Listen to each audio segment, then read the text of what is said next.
Saini Yuyu, Tasaini Yuyu, yang artinya halo Rebahaners dimanapun kalian berada, bagaimana kabarnya? Kembali lagi bersama saya John, the one and only, yang teredan seala malakut Jabarut. Sebuah film yang sebenarnya sudah pernah saya bahas sekitar 3 tahun lalu di channel IQ7 Corp, berjudul Mine atau didikte mah Mine, M-I-N-E, akan menceritakan tentang seorang sniper yang terjebak di tengah gurun pasir di atas ranjau yang siap meledak kapan saja. Seseru apakah perjuangan hidupnya? Langsung saja pasang handsfree, semitriskan prosesor bahan, kencangkan celana dalam teman di samping Anda. Selamat menonton dan cekicrot. Get it when I get back.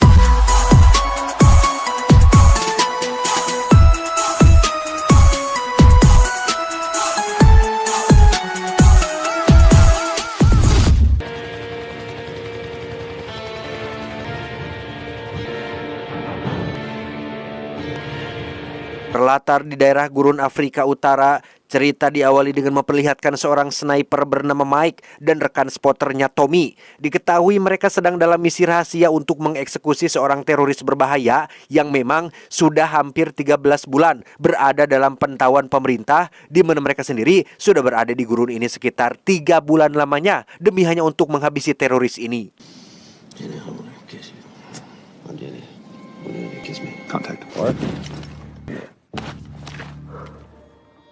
Tak lama muncullah konvoi yang menuju ke arah mereka, di mana Tommy langsung menghubungi markas pusat untuk menanyakan apakah itu target mereka atau bukan. Yang setelah mendapatkan konfirmasi, target yang harus mereka eksekusi adalah seorang pria berusia sekitar 65 tahun. Namun tak lama muncullah rombongan lain dari arah yang berlawanan, sehingga mereka diminta untuk menunggu konfirmasi selanjutnya.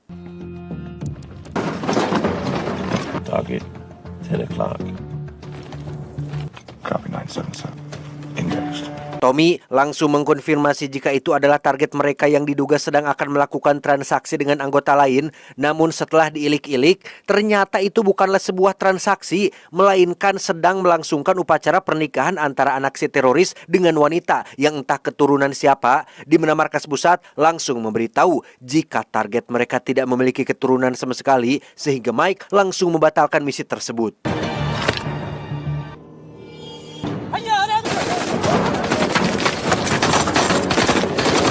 Dan ya, mereka pun harus ketahuan saat akan pergi dari bukit tersebut, sempat melakukan perlawanan, namun karena jumlah musuh terlalu banyak, mereka pun memutuskan untuk segera pergi ke titik penjemputan, di mana Mike yang cerdas pun sempat membuat pengalihan dengan menembak bukit di arah yang berlawanan, dan tak lama muncullah badai pasir disertai angin kencang dan...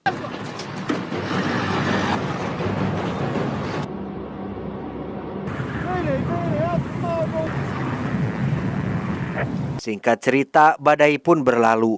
Tommy segera memberitahu markas untuk mengirimkan penjemputan, namun karena GPS yang mereka bawa rusak saat sedang melarikan diri, kapten pun cukup kesulitan untuk mengirim pasukannya, sehingga Mike diminta untuk berjalan sekitar 5 jam perjalanan kaki ke arah barat dari titik awal mereka yang mendarat, karena di sana akan ada rombongan konvoi yang menuju sebuah desa, sehingga diharapkan mereka dapat ikut pulang dengan tim konvoi yang 5 jam lagi akan datang. What is he? 4? God, you really are a mess, man. You know that? The new extract location is far enough from their hideout and from... Beberapa jam berlalu, desa yang Kapten maksud masih belum terlihat sama sekali. Mike justru malah melihat 2 sosok yang sedang berjalan di kejauhan. Entah itu manusia, warga sipil, tentara, hewan buas, atau hanya tetempuan mereka saja. Tommy yang sejatinya sudah lelah pun menyimpulkan jika mereka sudah dekat dengan desa kecil yang Kapten maksud.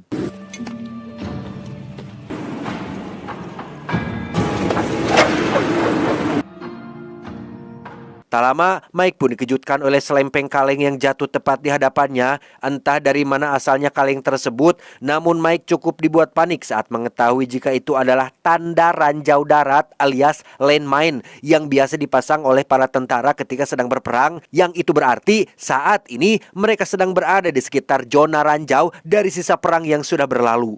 It's just an old Berber trick. They use these signs to keep enemies away from their villages.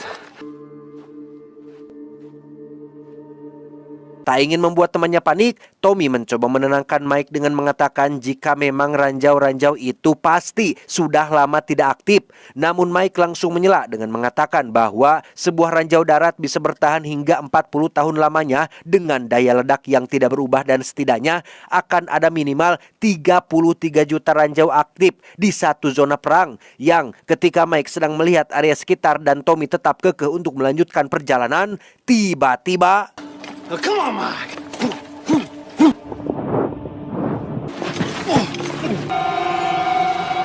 Who knows? Maybe. ya, Tommy pun harus kehilangan kedua kakinya akibat ledakan dari salah satu ranjau yang tak sengaja terinjak, di mana Mike yang bermaksud membantu pun malah tak sengaja sama-sama ikut menginjak ranjau darat. Namun dengan refleks yang sudah terlatih selama bertahun-tahun, Mike mencoba untuk tetap tenang dan tidak mengangkat kaki dari ranjau yang ia injak.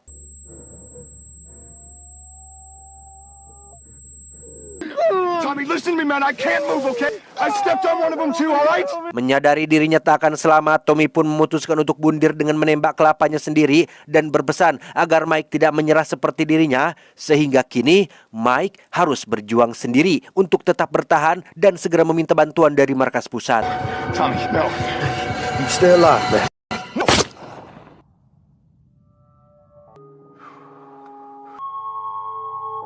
Dengan tenang dan tetap menjaga kakinya agar tidak terangkat, Mike pun mulai menjongkokkan badannya, mengambil sebilah pisau, menojos-nojoskannya ke dalam pasir yang ada sesuatunya untuk memastikan apakah itu benar-benar ranjau atau bukan.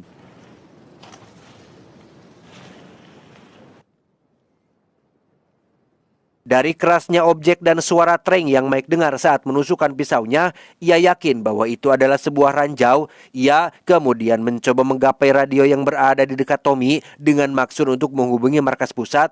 Namun karena jarak ke radionya cukup jauh, Mike pun menggunakan tali sepatu yang digabung dengan sabuk senjatanya, diikatkan pada martir kecil, dilemparkan berkali-kali sampai akhirnya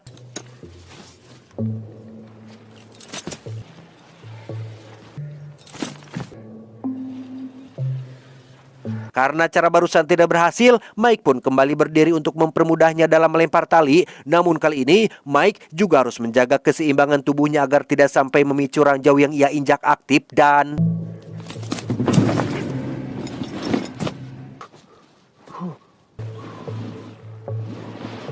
Masalah pun muncul ketika radio yang akan digunakan ternyata sudah lobet. Sempat mencari baterai cadangan, namun karena baterainya masih berada dalam saku Tommy, Mike pun terpaksa menggunakan panel surya sebagai sumber listrik, di mana Mike harus menunggu sekitar 1 jam lamanya sampai panelnya benar-benar terisi penuh.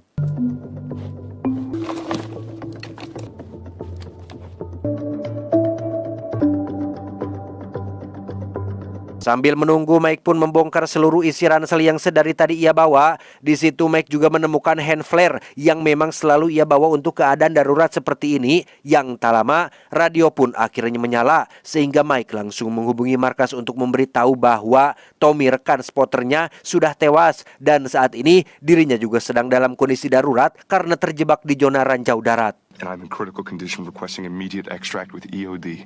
Over. Roger. Still 2 hours from the village. Kapten menjelaskan jika saat ini helikopter penjemput tidak bisa datang karena badai pasir yang sedang berlangsung. Namun kabar baiknya, rombongan konvoi yang sebelumnya sudah Kapten ceritakan akan segera tiba. Sehingga Mike diminta untuk bersabar sekitar 52 jam lagi, edan, sampai rombongan konvoi tiba di sana. Get ready to signal your position when the time comes.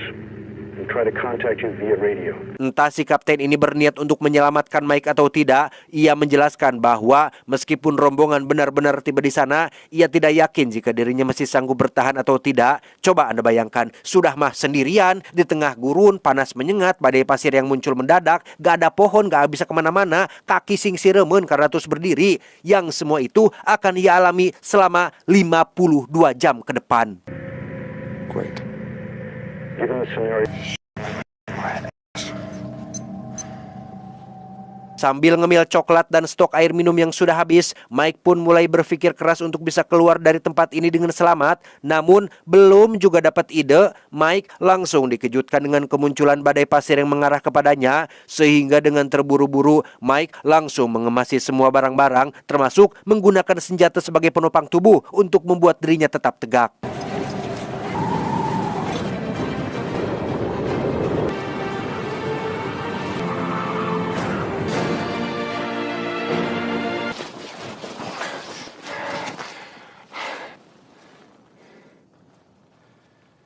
Dan ya, Mike pun dikejutkan dengan mayat Tommy yang ujug-ujug berada di sampingnya yang mungkin terbawa saat terjadi badai pasir barusan. Ia langsung teringat dengan baterai radio yang ada di dalam saku Tommy dan langsung mengambilnya. Namun hal membagongkan terjadi tatkala radio yang tadi berada di samping Mike kini malah tertukar dengan posisi mayat Tommy sebelumnya.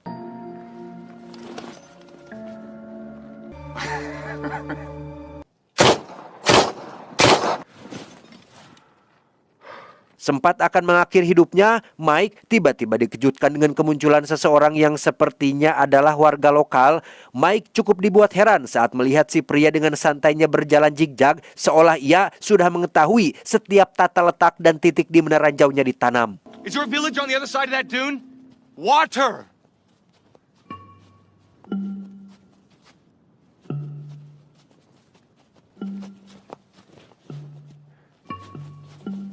Dia bernama, kita panggil saja Samsul. Entah kebetulan sedang lewat atau memang disengaja, Mike yang sudah tidak tahan dengan keadaannya pun meminta tolong Samsul untuk ambilkan radionya. Namun bukannya menolong, Samsul yang tampak seperti ODGJ malah celingak-celinguk tidak jelas dan sempat meminta botol minum Mike sebelum benar-benar meninggalkannya. Where you going? You need to keep moving on. Beberapa jam berlalu, terlihat seorang anak kecil berjalan di kejauhan. Dari botol minum yang dibawanya, Mike menyimpulkan bahwa mungkin itu putrinya si Samsul. Mike kembali minta tolong untuk mengambilkan radionya, namun tanpa sepatah kata yang keluar, si bocah tiba-tiba saja pergi dengan berjalan zigzag, persis seperti yang sebelumnya Samsul lakukan. No, wait!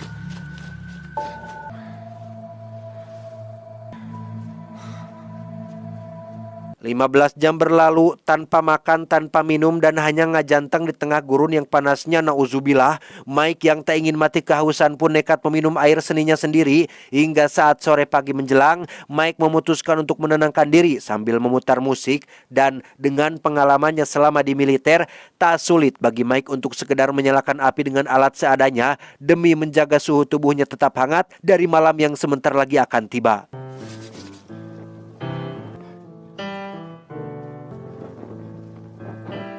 Singkat cerita, malam pertama pun tiba. Untuk menjaga akalnya tetap waras, Mike pun memutuskan untuk membuka galeri di HP-nya, melihat foto-foto dirinya dan sang istri tercinta, berharap itu bisa mengobati keputusasaan yang saat ini sedang ia alami.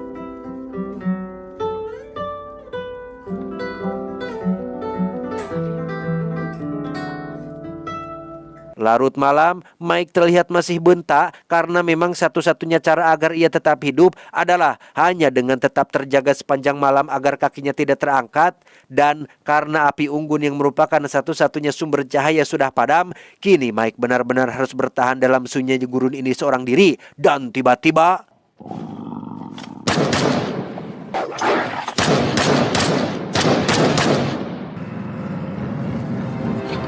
ya, muncul beberapa serigala gurun yang memang biasa berkeliaran di tengah malam. Mereka mulai memangsa Mike. Bahkan salah satu dari gerombolan itu berhasil menggusur mayat Tommy untuk mereka santap. Dengan pistol yang tersisa beberapa peluru lagi, Mike pun menembak ke segala arah. Bahkan sempat mengenai ranjau yang lain untuk menakuti gerombolan serigala tersebut.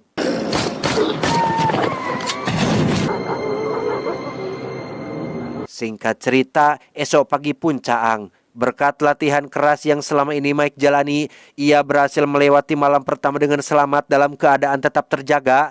Saat menoleh, Mike dikejutkan dengan kemunculan Samsul yang ujug-ujug ngejanteng di hadapannya. Samsul pun mulai menanyai beberapa hal seperti siapa namamu, dari mana asalmu, apa tujuanmu, sedang apa ngajanteng di sini, dan lain sebagainya. Yang karena Mike sedang tidak mood untuk menjawab hal-hal tidak penting seperti itu, ia pun hanya menjawab jika saat ini dirinya sedang dalam keadaan darurat karena menginjak ranjau darat, dan itulah alasan kenapa dia tidak bisa pergi kemana-mana. Okay. You foot on mine. Okay. Great. Thank you. Berbeda dengan kemarin, kali ini Samsul dengan baik hati mau membawakan radionya, entah karena sudah mengetahui keadaan Mike atau memang sedang ingin menolong saja. Namun ketika ia akan memberikan radionya, tiba-tiba Why you put foot on mine? ya, Mike nyaris mati karena hampir terjatuh gara-gara si borokokok Samsul yang sempat-sempatnya bercanda dalam keadaan darurat seperti ini. Samsul menjelaskan jika dirinya hanya ingin membuat Mike tidak terlalu panik dalam menghadapi suatu masalah. Mike masih punya peluang untuk selamat meski itu akan mengorbankan salah satu kakinya. Tapi setidaknya Mike masih bisa untuk tetap melanjutkan hidup dengan orang-orang yang ia sayangi.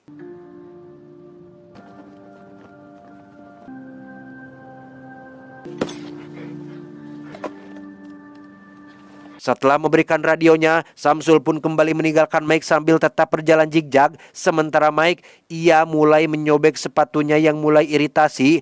Ia juga menanggalkan semua perlengkapan perangnya karena sudah tidak tahan haredang. Dan karena efek begadang semalam, Mike pun mulai berhalusinasi seolah ada yang berbisik di telinganya. Padahal tidak ada siapa-siapa sama sekali. What else was that? Let's talk. Malam berikutnya, Mike pun kembali berhalusinasi yang bahkan kali ini terasa sangat nyata. Ia seolah sedang berdebat dengan Tommy terkait Mike yang tidak menyelesaikan misi dan malah membuat Tommy terbunuh. Yang ketika Mike sedang menyesali perbuatannya, tiba-tiba Who do you want?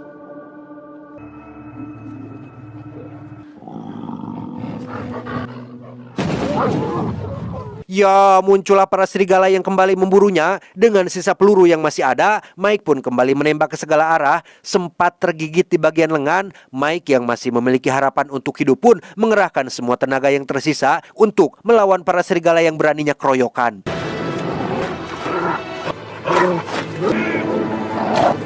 To be a courageous knight. Tersisa 7 jam lagi sampai rombongan konvoi tiba di lokasi. Kapten kembali menghubungi Mike dan memberitahu bahwa rombongan konvoi saat ini masih terlibat baku tembak dengan tentara musuh. Sehingga Mike diminta untuk kembali menunggu sekitar 17 jam lagi sampai rombongan berikutnya datang. Walah, siate keplok. Di mana Mike yang sudah sangat lelah pun memilih untuk pasrah dengan takdirnya. Tetapi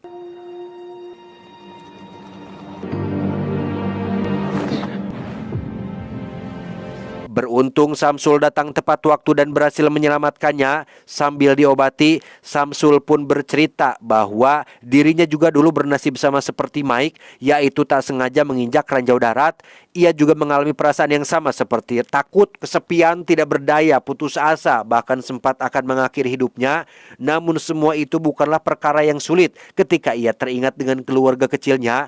Masih ada anak dan istri yang membutuhkannya menunggu di rumah sambil menyiapkan kopi hangat demi menyambut kepulangan sang suami. Sehingga Samsul mengambil keputusan berani dengan mengorbankan satu kakinya dan menganggap jika hal buruk ini adalah jalan yang akan membawanya menuju sesuatu yang lebih indah. I think my life finished. Was only way to reach good thing.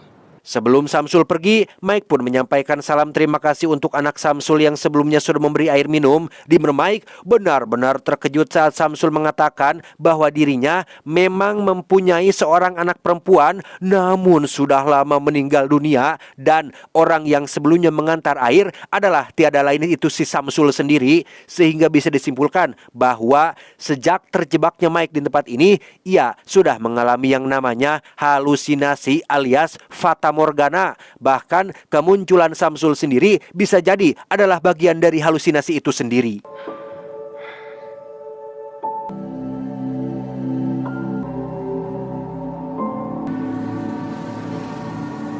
Tak lama setelah Samsul pergi, muncullah Tommy yang sudah pasti itu hanya ada di dalam kepalanya saja. Tommy terus memberi semangat agar Mike tidak menyerah. Tommy tahu betul jika Mike yang ia kenal adalah sosok pria tangguh yang tidak akan menyerah dengan hal seperti ini. Ia juga menunjukkan bahwa rombongan konvoi sebentar lagi akan melewati lokasinya, sehingga Mike diminta untuk segera menyalakan hand flare agar lokasinya bisa diketahui. Namun apa yang terjadi? Yeah, we're over here. Over here.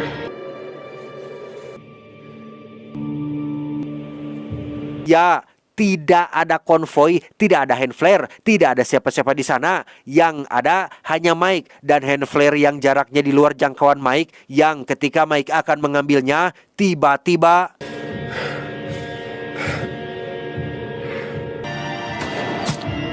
dan sungguh betapa malangnya nasib seorang Mike yang di detik-detik krusial seperti ini, Mike justru harus mendapati dirinya ketahuan oleh para tentara musuh yang terus menembakinya. Sehingga lagi Mike kembali harus mengerahkan fokus dan sisa tenaganya untuk melawan serangan tersebut demi bisa kembali bertemu dengan keluarganya.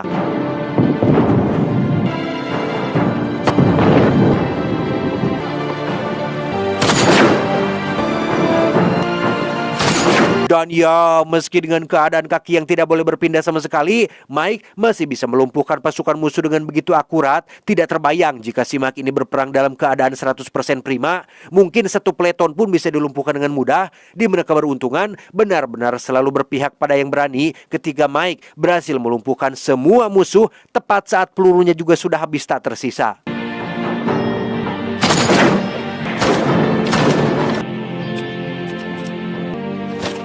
Dengan fakta bahwa semuanya belum berakhir, Mike pun bermaksud mengambil hand flare yang kini jaraknya ternyata semakin jauh. Tak ada cara lain, ia harus melangkahkan kakinya dengan resiko kaki kiri yang hancur atau bahkan nyawanya sendiri tidak akan selamat. Di mana Mike yang sudah pasrah pun mengambil resiko yang berani dengan akan melangkahkan kakinya, dan inilah yang terjadi.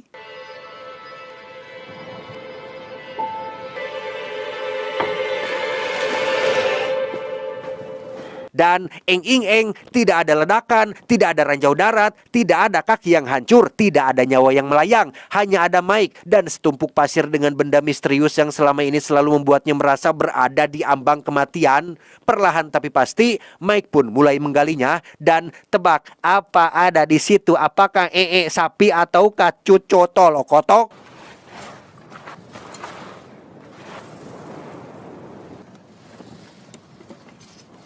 Ya, ternyata itu hanyalah kaleng rongsok yang mungkin bekas warga lokal dan sengaja terkubur di zona perang ini. Saat dibuka, ternyata isinya hanyalah sebuah mainan tentara-tentaraan. Tidak penting siapa yang sudah menaruh itu, karena bagi Mike, dengan ia masih diberi kesempatan untuk hidup pun sudah merupakan kebahagiaan yang luar biasa bagi dirinya.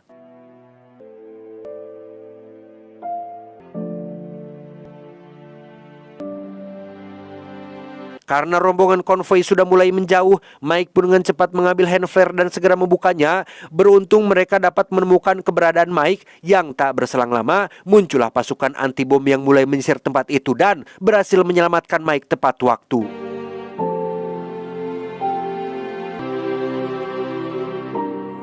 Beberapa hari setelah Mike benar-benar sudah pulih dan akan pulang menemui keluarganya, Mike akhirnya sadar satu hal, bahwa memiliki rasa takut adalah sesuatu yang wajar, tapi ketakutan yang berlebihan justru akan merugikan diri sendiri bahkan orang lain. Dan secara tidak langsung itu menunjukkan bahwa Mike tidak memiliki kepasrahan kepada Sang Pencipta. Kakitu kakieu, Al-Fatihah.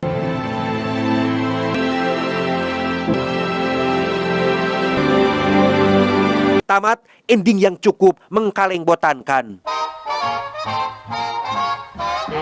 Eng-ing-eng, tidak ada kata-kata terakhir. Cuau, cuau, cuau. Bodoh amat.